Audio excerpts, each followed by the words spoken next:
Welcome, everybody. This is the National Security Decision Making Game Group, and we are here to provide a seminar on the impact of artificial intelligence on warfare, its effects, limitations, risks, benefits, and the ethical implications for the future. We have three panelists with us today, myself, Merle Robinson, Mark McDonagh, who is one of our co-founders, and Doug Samuelson, who's one of our new additions to the staff. And we're going to talk to you about what artificial intelligence is and how it works. Before we start all that, though, we're going to let you know who's talking. This is the National Security Decision Making Game. We're a not-for-profit educational group founded in 1990, and our first appearance was at DragonCon. We provide games and seminars on historical, military, and technology topics, and we're devoted to understanding how the world and world decisions are made. We also are devoted to sharing things we learned along the way, and we have military, government, academic, and business people that all are very interested in the subjects that we brief on. We appear at hobby conventions, academic, and government venues. Also, our presentations are all based on public information. All our stuff is used under fair use and Creative Commons. If there's any mistakes or errors, it's ours. And basically, keep in mind that none of our content should be considered to represent the opinion or policies of our past, present, or future employers. You can find us this year on Facebook and online on YouTube, along with the upcoming convention Escape Velocity Online, which will be in October timeframe. We normally are also found at Origins, Gen Con, and DragonCon every year. We have a Facebook page and a YouTube page. We hope you'll visit us. We're dedicated to putting all our seminars now this year with the COVID crisis online. So hopefully those will be helpful to you. So now we're going to start talking about AI. And the first issue is, what is AI? What's it all about? It's basically an enabling technology that allows you to multiply your success by taking lots of different systems and data sources and looking for patterns in the data that it collects. This works in civilian industry as well as in military. We're going to talk about the general applications first and then go into the military aspect of it later in the presentation. Oh, I went the wrong direction. I'm sorry. There we go. AI can be both beneficial and dangerous because it basically allows people to predict a lot of things. So what that also means in the real world is that we often lose a certain level of privacy because there are companies and organizations tracking data about us all the time. You know, artificial intelligence basically is all about gleaning meaning from big data. And where does big data come from? It comes from all of the connected devices you have to the internet, all the sources of information somebody can log in and computerize. It's data collection, it's pattern matching, it's assumptions based on what the meaning of those things are. Like, for example, if you visit a certain store, you're likely to buy certain kinds of clothes or certain kinds of appliances. It has to do with the fact that with computer software, we're programming actions based on assumptions about what your behavior is. What it is not is cyber competition. It's not just automating things. It's not a network. It's not a signal. It's not hacking. It's taking all the stuff that comes in from all these various sources and have it compare notes to figure out why you're doing what you're doing. And who collects this stuff? Well, just about everybody. Governments collect it, businesses collect it, industries collect it, and criminals collect it too. And how do they do it? They do it through point of sale systems, tracking GPS on your phones, your banking and credit card information. Even your car has electronic diagnostics in it that somebody can put in a computer and link to something else on the internet. So one of the real keys to all of this is who shares with who, because each one has a subset of your total data. So there are other kinds of people that also collect it: internet providers, your search engines, your social media, cable companies, your telecoms, and software vendors. All of these people are collecting information on us, and we like to think it's just that one company. But over time, what's happened is many of these groups are sharing information. Same thing in the military and in those kinds of environments. So what are the capabilities and limits of AI? The big thing that it allows people to do is pattern recognition, which allows them to gain insights about how things are done. And the rules of engagement on how they do that is by using algorithms to look for trends and patterns. It basically lets them predict things. In war games and adjudication for complex stuff, that's very, very helpful because a computer can handle lots more data than we can.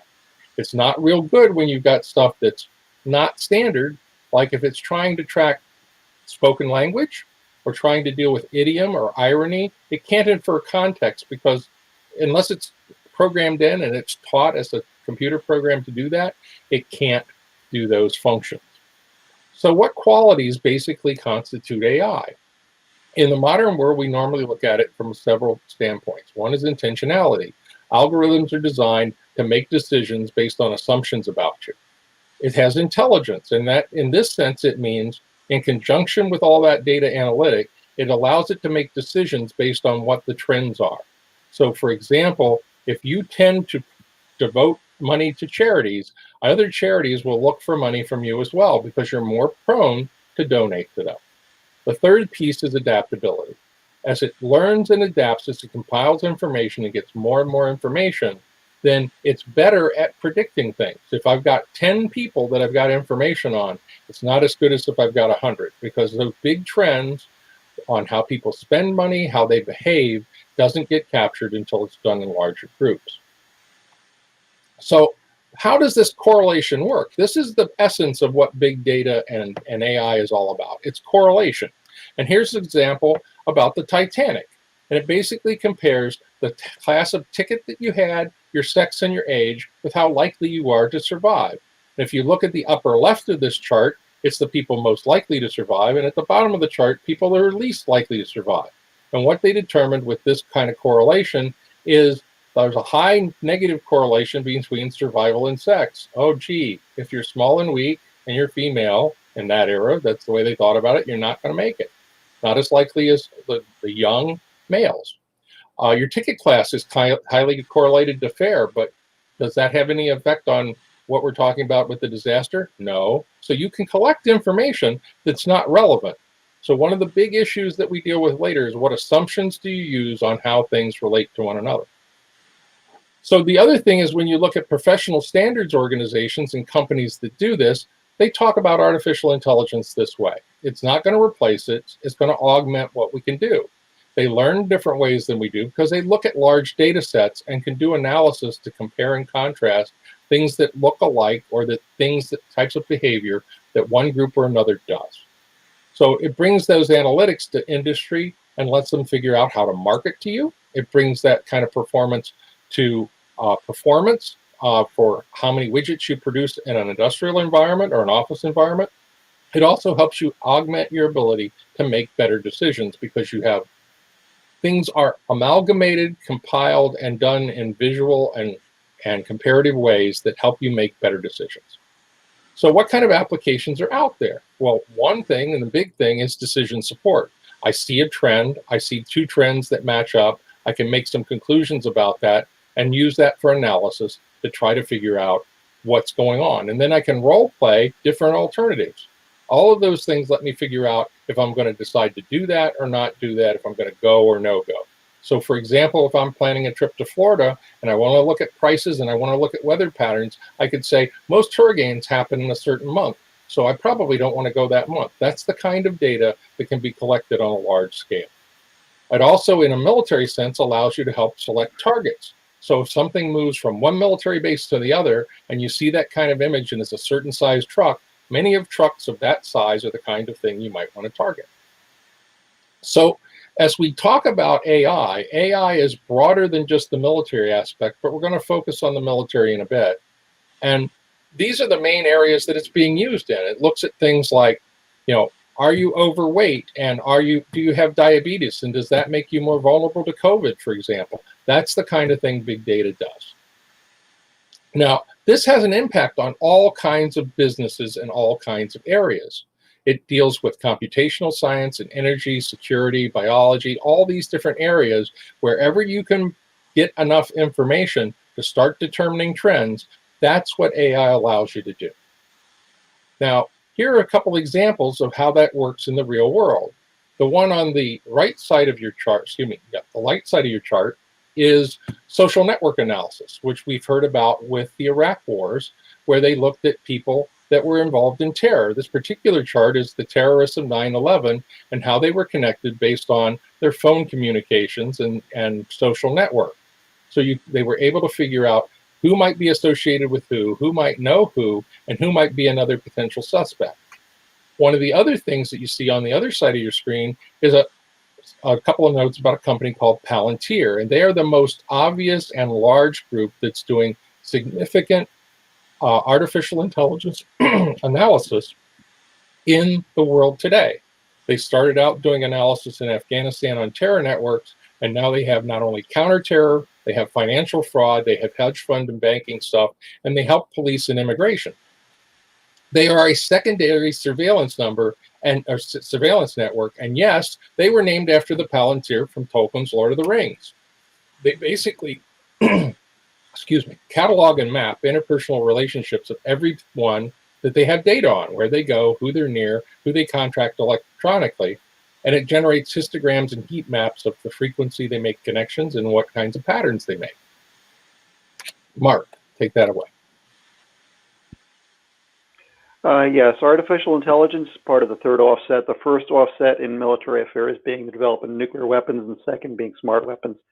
This first slide is telling us basically we're going to be using the normal procedures to test and compensate and develop tactics, techniques, and procedures, doctrine by operational experimentation. We'll follow that with wargaming, which in this context is going to be something that we're going to be doing in classrooms and simulations, and then ultimately exercises, taking them out to sea, in the air, in the land, and developing things in that way. Next slide, please. Okay. So where we're standing with artificial intelligence, the DoD principles, and this is mostly aspirational, but we claim we're going to be exercising appropriate levels of judgment in development, deployment, and use, that will take deliberate steps to minimize unintended biases, that will be transparent and auditable, use transparent and auditable methodologies, data sources, and design procedures and documentation in the development of AI systems. Reliability is going to be discussing the safety, security, and effectiveness of such capabilities that will be subject to testing and assurance in the development process. And governable, that will be able to detect and avoid unintended consequences, and the ability to disengage or deactivate deployed systems that demonstrate unintended behavior is going to be designed into this. Next slide. Okay, as far as military uses specific, the operational, we're already developing omnipresent and omniscient autonomous vehicles. Primarily, the ones I've seen are for medical evacuation and logistic transport. But there'll be it's a big data-driven system, and going to be useful in our modeling, simulation, and wargaming, trying to make the future as seen in our war games and developmental systems as accurate as possible, incorporating large quantities of data. Focused intelligence collection is operational capability. Right now, the problem in previous decades has been assembling adequate amount of information on your adversary. The problem in the future is going to be having so much information you can't figure it out or can't categorize it properly. And AI is going to be the system that's going to allow us to be able to put together a unique picture focusing multiple different sources and different methods. Next slide. Okay. As far as it builds on what I was just saying, system of systems, ISR in this context is information surveillance and reconnaissance. And these are that's the buzzword we use for all types of intelligence collection put together. Now, multiple systems from space down to the ocean sediment are going to be collecting different types of things and different types of information, disparate uses. Putting it all together has been quite the challenge for analysts, and artificial intelligence is exactly what artificial intelligence is good at, taking mountains of data, putting it all together, and getting a coherent picture out of it. It can be used for precision targeting of strategic assets. We have only a handful of things, deciding where it's going to go and how best to employ it. And future high priority developments for us is effective missile defense, especially with the proliferation of weapons of mass destruction protecting the homeland, and artificial intelligence guided cyber. Cyber warfare is a developing field of warfare, and it moves very, very quickly. And whoever's going to get the advantage in cyber is going to have a substantial advantage in the future conflict.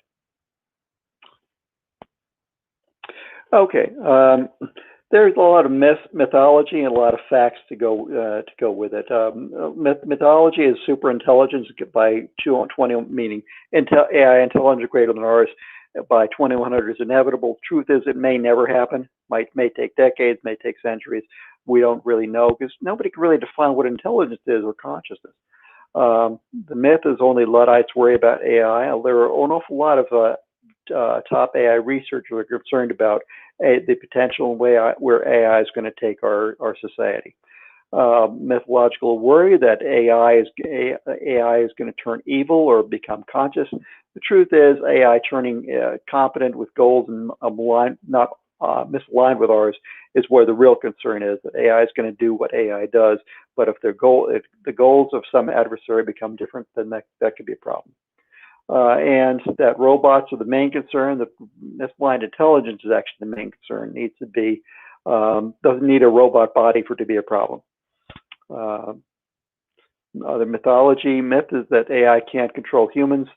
Intelligence enables control. We control tigers by being smarter than the tigers are. Machines can't have goals. Heat-seeking missile has a goal. And mythological worry, super intelligence is just years away. It's at least decades away. It may take that long to make it safe. Next. Okay, can AI be dangerous? Well, obviously AI can be dangerous. Any weapon can be dangerous and can be weaponized. It can be programmed to do something devastating by a bad actor, another nation state, or a non-governmental character that can get their hands on it. Or it can be programmed to do something good, but use destructive methods to achieve that, either due to negligence in development of the system, due to an accident, some other thing. The more complex the systems get, the harder it is for a human being to get his entire hands around the totality of what it's doing.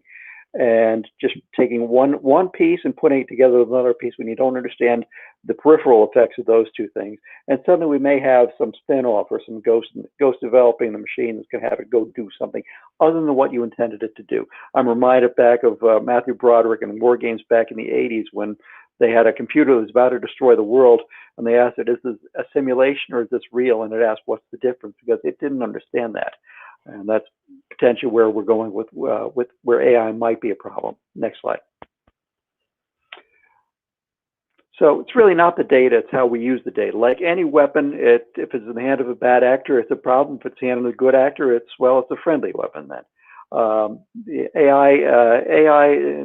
artificial intelligence helps make sense of large quantities of data. We have tremendous amounts of data. The question is mining it and putting it together in a way that makes sense, especially if it's disparate data from different sources talking different things that may or may not be directly related to each other.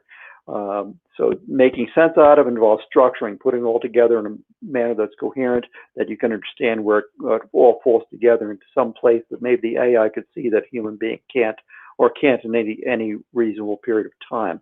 It also means discarding what information is useless or irrelevant. Screening that out, it's just bogging the system down. How do we know if the AI system discarded the information that it should have kept? How do we assess if the structure that's presented is right? The more data, the AI is doing something that human beings can't.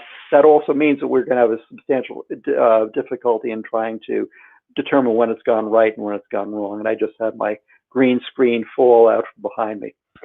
I have entirely too much fun with that. All right, next slide. So concerns over its use. Inaccurate data, is it collecting the right data? Is it collecting the wrong data? Is there a bad source that's feeding it poor data? How do we know if it's using it right and may not show the complete picture? It only measures what you're going to tell it to. Are you telling it to do the right thing? There's a garbage in, garbage out component to this. So if you haven't set it in the right direction, which means you had to know the right direction in the first place, it's not going to figure that out for you, and it could just be feeding your own assumptions back to you. The big data is also going to say what's happening, but can't necessarily tell you why. They can't get into the minds of an adversary, can't show the motivations, the intents, the causes. Those are going to be left up to your assumptions that drove the analysis in the first place for you to figure out where this all came from and what it all means. And I think that's my slides. I think so. So what are the risks and benefits of AI, machine learning, these systems? We have to think about online and autonomous tasks, we have to think about secure signal issues. If we're doing something against an adversary and the adversary can look over our shoulder and see what we're thinking, that doesn't help. It doesn't help us, it helps the adversary. You get these decision tree algorithms where if this, then this, and if this, then that.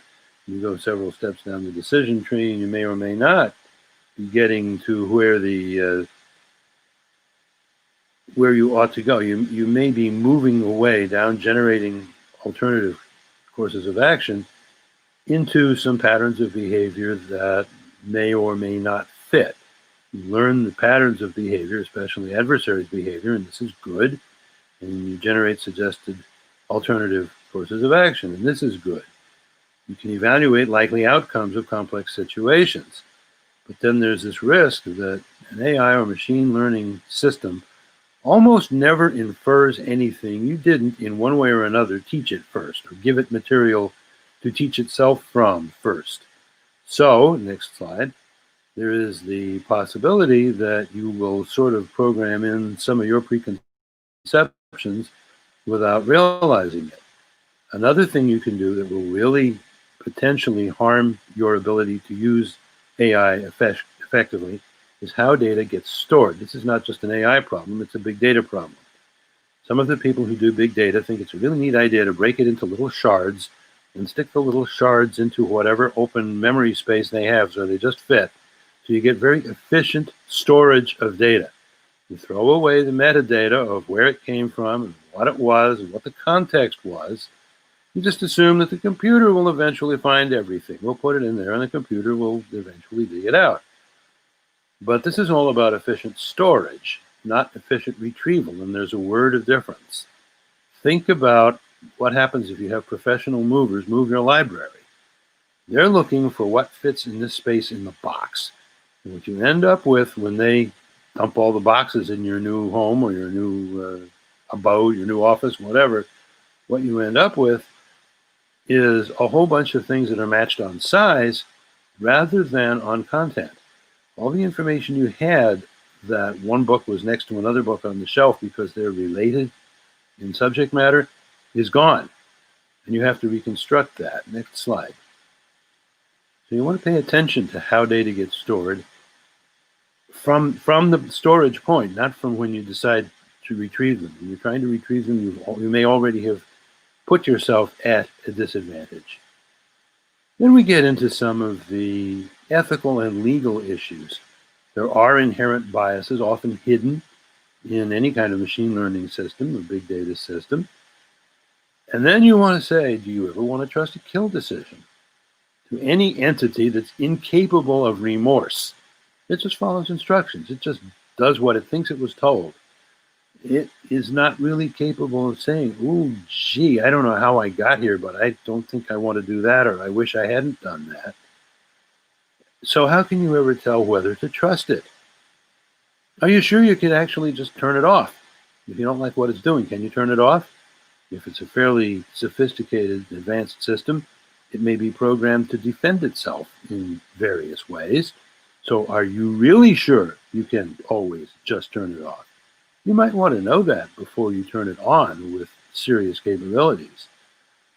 With drone human system things like drones that have a kill ability, you want to understand the real state of affairs. They help you figure out the target location, but bad information can cause a lot of trouble. You can kill the wrong targets. You can do what's euphemistically called collateral damage, which means killing the wrong targets. You inconspicuously shift control when you've got a lot going on, many, many entities in the field using some kind of AI ML. You are maybe inconspicuously, maybe even without intending to, shifting a lot of control from the constituted authorities to the technical experts and the field commanders and the systems themselves, subordinates who and which may or may not have the same ideas as the constituted authorities about what's right and wrong. Next slide. This becomes important because you get into questions about sovereignty, laws of war, legitimacy of targets. you look at the pace of decision making, there may be too little time to consider, reflect, review anything. And any decision maker makes more mistakes under pressure. If you want to make somebody smart look stupid, put him or her or it in an unfamiliar situation under a lot of time pressure where the thinker, the decision maker, doesn't have time to figure out, well, which pattern really fits what I'm seeing now, and draw up that pattern and the course of action associated with it as a decision and what to do next. How do you tell an AI or machine learning system to stop? You need to stop what it's doing or to stop altogether because you don't trust what it's doing. Next slide. Think about whether you always want someone, a subordinate, to disobey orders. There was a night in September 26, 1983, the Soviet Union had just upgraded their missile defense systems. Their new satellite systems told them that there were 5 U.S. ICBMs headed for the Soviet Union. Stanislav Yevgrafovich Petrov, pictured here, was the watch officer that night in the Soviet Union. He said, "I don't know that I believe what the satellite systems are saying. I know we could be wasting precious time. We're supposed to report this immediately and let the superiors decide, but it's the middle of the night and it just doesn't make sense to me. Why would the U.S. launch 5 missiles? Everything we've wargamed," he had this context, he had this background, "they launch 1 or 2 and give us an ultimatum to show us they're serious, they launch 1 or 2, or they launch 1,053 to take us out. 5 doesn't make sense. Why don't we just wait and see whether the ground-based detection systems confirm these reported launches?" Well, they didn't. And we are all here right now. Human civilization still exists right now because this guy disobeyed his orders. He had a gut feel that the orders weren't right, and he trusted that gut feel.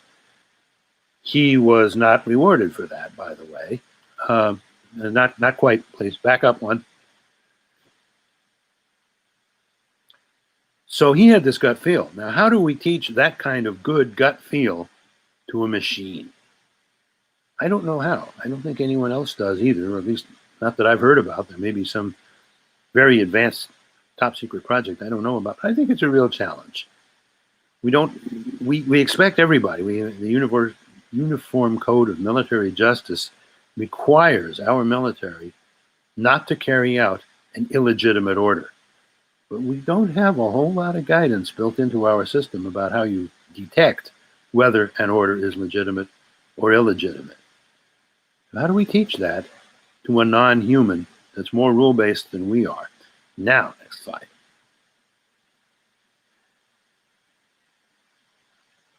These systems expand the boundaries of conflict. The war zone becomes wherever you are, and it can become your home. You can have either humans or systems on their own, machines on their own, deciding who should be killed with unclear governance and limited, if any, appeal rights. It's not clear what evidence would be considered admissible or challengeable. You can get hijacking of these systems. You can get technology transfer. People can spoof you. They can reverse engineer you. You can have embedded chips that are supposed to do one thing, but when awakened by a command, they do something else, like send all your data to the advanced computer hacking laboratory in the People's Republic of Korea, Democratic People's Republic of Korea. So we have to think about risks, unintended consequences, unintended vulnerabilities, and what they might mean. Next slide. And then there's the Uncanny Valley. AI people call the Uncanny Valley this phenomenon that the more a system resembles a human, past a certain point, the more it resembles a human without quite being one, people find those systems more and more threatening and don't want to trust them. we are more comfortable with R2-D2 than we are with C-3PO, because the thing that seems an awful lot like us but isn't us just gives us the creeps. We don't quite know why. Overcoming those reactions requires building a lot of trust. Building trust is best done by having the system do some things where you expected an outcome and see whether you get that outcome. So producing expected responses to tasks with known solutions is a way to build trust and overcome the uncanny valley effect. I have a modest proposal. Any AI system, anybody who's claiming they've got an AI system, should be able to pass the Trogdor test. Trogdor is this little dragon you see up here at the top. Trogdor is a silly online board game in which the player uses the arrow keys down in the corner of the keyboard to move this dragon around the board. And the dragon stomps on peasants and gets points. And if he stomps on enough peasants, he gets fire and he can burn the huts and wipe out this level of the village and move on to the next level of the game. He is pursued around the board by archers who shoot arrows at him from time to time. You can kind of see those coming. That doesn't require much sophistication. You just have to be maintaining situation awareness. But then there are these two knights that prowl around the board. And if he gets too close to one of the knights, he gets sworded and he dies. Those two knights are obeying some kind of computer program. They sort of wander around randomly at first, and if you go too long in one part of the board, they figure out that they want to converge on that part of the board, and they do a very efficient hunt pattern on the dragon. So every once in a while they're still moving kind of randomly, you have to move between them, and that apparently resets their search. I'm not sure what the logic is, but what I do know is the logic is programmed into a computer, and it is programmed in there with certainty. We know what that logic is. For one of the rare situations you ever get in life, we have ground truth. We know what the logic is. And I say that you shouldn't be able to claim that you have an AI unless the AI can play that game and deduce the logic by which the adversaries move. We have people out there who claim they have AIs that can deduce how a Soviet fleet would move in the North Atlantic against certain movements by an American fleet. And all I say is, if you have an AI that can't figure out how the knights move in Trogdor, I don't believe that AI's inferences about how the Soviets would move. Next slide. So, what have we found here? AI, machine learning, clearly offers some benefits and some risks, some opportunities and some challenges. We need to think much more about how to measure what these systems do, how they respond to our teachings. I say teachings and not instruction, because with the more advanced system, what we do is turn them loose in a way to teach themselves. We give them some material to learn. We have the computer play chess with itself. We may not instruct them everything they're going to do, but we do set a learning environment for them in which we expect them to learn something. Some things are not others. We can be much more creative than we have been in getting systems to help us by evaluating each other. You have two systems, and they both allegedly produce translations of Chinese, and you don't know Chinese. How do you know which one is better? Well, probably you don't, at least not as well as you could get, simply by asking each one to critique the other one's translation. And then this goes back to what we talked about much earlier about how systems are not really good at picking up idiom and irony and usage that's kind of non-standard for the language. Oh, look, it's raining and now I've got a flat tire. Isn't life wonderful? That doesn't mean my life is wonderful. You know that and I know that, but does the machine recognize that? We have to start teaching them things like that. We need to be concerned, if not alarmed, about the potential for technology outpacing our ability to manage it. We're pretty good at that as humans. We're always chasing how do we control the military technology that we just invented to keep it from going totally out of hand. And so we have non-proliferation and non-use treaties for certain technologies. We may want to start thinking about much more by way of treaty limitations on the use of AI ML. I love this quote. It is probably the best comment we're ever going to get on technologies like this and what they mean to us and what we ought to do about them.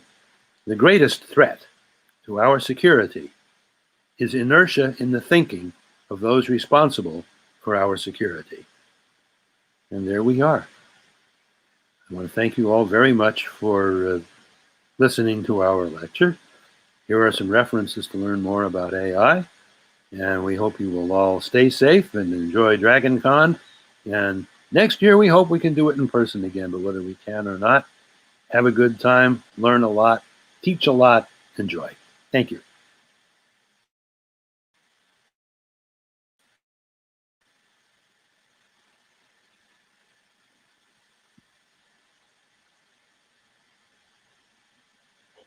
I'm back hearing you, Merle. There you go. Say it again, Merle. I'm not sure you may have been muted. I was. So thank you so much for having us again at DragonCon this year. We're very sorry we couldn't be with you in person, and we hope to see you all healthy and happy in future years. And if you want to volunteer to help out NSDM, we need you. So please send us a note via our Facebook page. But thank you so much, and everybody have a wonderful DragonCon.